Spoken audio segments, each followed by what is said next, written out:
Already యూట్యూబ్లో ఆయన కోట్లు సంపాదించి ఆయనే చెప్పాడు. ఆయన ఒకవేళ ప్రొడ్యూసర్గా సినిమా చేస్తానని చెప్పండి, నేను డైరెక్షన్ చేసి సినిమా ఇటు కొడతా. అప్పుడు సినిమా రివ్యూ చెప్పాలా వద్దా అనేది నేను డిసైడ్ చేస్తాను. బ్రో, ప్రపంచ యాత్రికుడు రీసెంట్గా మూవీ రివ్యూస్ పైన ఒక వీడియో వేసాడు కదా, రివ్యూవర్స్ పైన కౌంటర్ వేసాడు కదా, దానిపైన మీ రియాక్షన్ ఏంటి ఒక మూవీ రివ్యూవర్గా? అన్వేష్ అన్న మాట గురించి చెప్పాలంటే, రివ్యూ చెప్పిన వాళ్ళందరినీ కూడా, సినిమా రివ్యూ చెప్పిన వాళ్ళందరినీ కూడా బీహార్ నుంచి 10,000 పెట్టి కాల్చి వాళ్ళని పిలిచి చంపించేసేయాలి, లేదు ఒక ఫంక్షన్ ఉందో పార్టీ ఉందని పిలిచి అన్నంలో విషం పెట్టి చంపించేసేయాలని చెప్పేసి అన్నాడు. ఒక మనిషిని చంపాలనుకోవడం ఎంత దారుణం ఉండదు.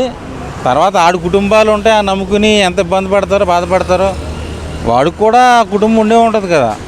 సో నేనేమంటున్నానంటే, ఒక సినిమా రివ్యూ చెప్పాలంటే MA PhD చేసి ఉండాలా, లేదంటే ఒక సినిమా డైరెక్ట్ చేసి ఉండాలా, లేదనుకుంటే ఒక 1 కోటి రూపాయలు 2 కోట్లు పోగొట్టుకున్న ప్రొడ్యూసర్ వచ్చి రివ్యూ చెప్పాలా? టికెట్ కొనుక్కుని వెళ్ళిన ఎవరికి రివ్యూ చెప్పే అధికారం లేదంటారా? నోరు మూసుకుని వచ్చేసి చూసి వెళ్ళిపోవాలి, అంతేనా? రాడ్ సినిమా అయినా హిట్ సినిమా అయినా, ఒక సినిమా మనం టికెట్ కొనుక్కున్నప్పుడు వచ్చి చూసి నచ్చకపోయినా ఆడ అభిప్రాయం తెలియజేయాల్సింది ఉంటుంది. అభిప్రాయం తెలియజేసిన ప్రతి ఒక్కరిని చంపేస్తారా మరి? నేను అదే అంటున్నా, అది కరెక్ట్ కాదు. దానికి ఏం చేయాలి ఏంటి అనేది ప్రొడ్యూసర్స్ కౌన్సిలింగ్ వాళ్ళు మాట్లాడుకుంటే సరిపోయిద్ది. నేను పర్టికులర్గా ఏమన్నానంటే, ఒక సినిమా రిలీజ్ అయిన తర్వాత కుబేరా తీసుకోండి, రీసెంట్గా వచ్చిన సిఆర్ఆ తీసుకోండి, మార్నింగ్ షోకి 30 మంది 40 మంది వెళ్ళారు.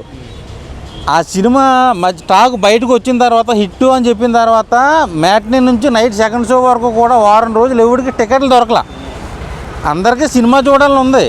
కాకపోతే ఆ టాక్ బాగుంటే వాడు ఫ్యామిలీ ఎవరైనా సరే 1000 కానీ 1500 కానీ వాళ్ళ నలుగురు. నిజంగా రివ్యూవర్స్ రివ్యూ చెప్పడం వల్లే సినిమాకి రాకపోవడం అనేది పబ్లిక్ డిసైడ్ అవుతారంటారా? 1000% రివ్యూ మీదే సినిమా ఆధారపడి ఉందని చెప్పి నేను నమ్ముతా. నేను కరెక్ట్ అని అంట. ఎందుకంటే నువ్వు సినిమా బాగాలేదని ఎప్పుడైతే చెప్పావో చూసేవాడు కూడా ఇంట్రెస్ట్ ఉండదు. బాగుంది అన్వేషణకి కంటెంట్ లేకనే ఇప్పుడు రివ్యూవర్స్ మీద వాడి కంటెంట్ చేసుకుంటుంటే బాగుంది అన్నారనుకో, వాడు వస్తే వాడు ఫ్రెండ్ వస్తాడు, లేదా వాళ్ళ ఫ్యామిలీ మెంబర్ తీసుకుని వెళ్తాడు. అంటే మౌత్ టాక్ వేరు, రివ్యూవర్స్ చెప్పే రివ్యూస్ వేరు కదా. అలా ఎందుకు ఉంటుంది? రెండు ఒకటే. కొంతమంది ఎవరన్నా యాంటీ ఫ్యాన్స్ వచ్చి నెగిటివ్గా చెప్పొచ్చేమో తప్ప, 100 కోట్లు పెట్టి తీసిన సినిమాని ఒక ఏసీ రూమ్లో కూర్చొని పూల చొక్క రగాడి ఇట్లాంటి బ్యాచ్ వాడు అమెరికాలో కూర్చొని బార్బల్ అని చెప్పి రివ్యూ ఇస్తున్నాడు, ఆ సినిమాని చంపేస్తున్నాడు. అది ఎంతవరకు కరెక్ట్ బ్రో? నువ్వు చెప్పు రివ్యూ, సినిమా చూసి బయటకు వచ్చి. బట్ ఒక ఏసీ రూమ్లో కూర్చొని ఎలా జడ్జిమెంట్ ఇస్తాడు? ఆడేమన్నా సినిమా కష్టపడ్డా? ఓకే, మీరు అడిగింది కరెక్ట్గానే ఉంది, కానీ వాడికి కొంతమంది ఫ్యాన్ బేస్ సంపాదించుకున్నారు ఆల్రెడీ కొన్ని రివ్యూస్ చెప్పి. సో వాళ్ళ గురించి నేను కామెంట్ చేయలేను, కానీ నా ఒపీనియన్ ఏంటంటే, కొన్ని సినిమాలు వాళ్ళు నెగిటివ్ రివ్యూస్ ఇచ్చారు. సో దానివల్ల ఆ సినిమాలు ఫ్లాప్ అయినాయి. కొద్ది గొప్ప బాగుందని చెప్పినా కూడా సినిమా ఆడేదేమో. గేమ్ చేంజర్ విషయంలో అలాగే చేశారు. ఈవెన్ కొన్ని హిట్ అయిన సినిమాలు కూడా వాళ్ళు ఫ్లాప్ అని చెప్పారు. తర్వాత వాళ్ళు తెలుసుకుని ఆడియన్స్ రియాక్షన్ చూసుకుని వాళ్ళు రియలైజ్ అయ్యారు. ఒక షార్ట్ ఫిలిం కూడా తీయలేని వీళ్ళకేమో హక్కు బ్రో ఒక రివ్యూ చెప్పడం? రివ్యూ చెప్పమను, థియేటర్ బయట వచ్చి సినిమా చూసి చెప్పాలి. కానీ ఆడాడో ఏ రూమ్లో కూర్చొని ఇలా ఉంది అలా ఉంది, ఏ అధికారం ఉంది?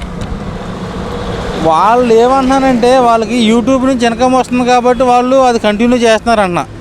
సో దానికి నేను వాళ్ళ గురించి పెద్దగా చెప్పలేను. ఎందుకంటే మీ విషయంలో అసలు రివ్యూ అంటే ఎలా ఉండాలి? ఏసీ రూమ్లో చెప్పమంటారా, థియేటర్ బయట చెప్పమంటారా, అసలు చెప్పొద్దంటారా? సినిమా రివ్యూ కావాలా వద్దా?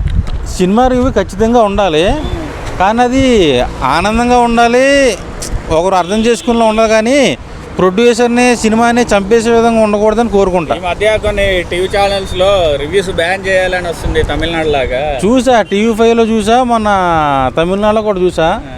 సో రివ్యూని బ్యాన్ చేయడం అనేది, సినిమా రిలీజ్ అయిన తర్వాత 1 వీక్ తర్వాత రివ్యూ పెట్టడం అనేది కరెక్ట్ కాదు అంట. నా వరకు అయితే ఒక సినిమాకి రివ్యూ చూసిన వెంటనే చెప్పడం మంచిదే, కానీ అది కొంచెం పాజిటివ్గా ఉండేలా చూసుకోవాలనుకుంటున్నా. ఏం చెప్తాం మరి ఫైనల్గా? నా అన్వేషణ అన్న ఇది వింటలేదు నాకు తెలియదు, కానీ నింటే మాత్రం ఒకటే చెప్తా. ఆల్రెడీ యూట్యూబ్లో ఆయన కోట్లు సంపాదించి ఆయనే చెప్పాడు. ఆయన ఒకవేళ ప్రొడ్యూసర్గా సినిమా చేస్తానని చెప్పండి, నేను డైరెక్షన్ చేసి సినిమా ఇటు కొడతా. అప్పుడు సినిమా రివ్యూ చెప్పాలా వద్దా అనేది నేను డిసైడ్ చేస్తాను.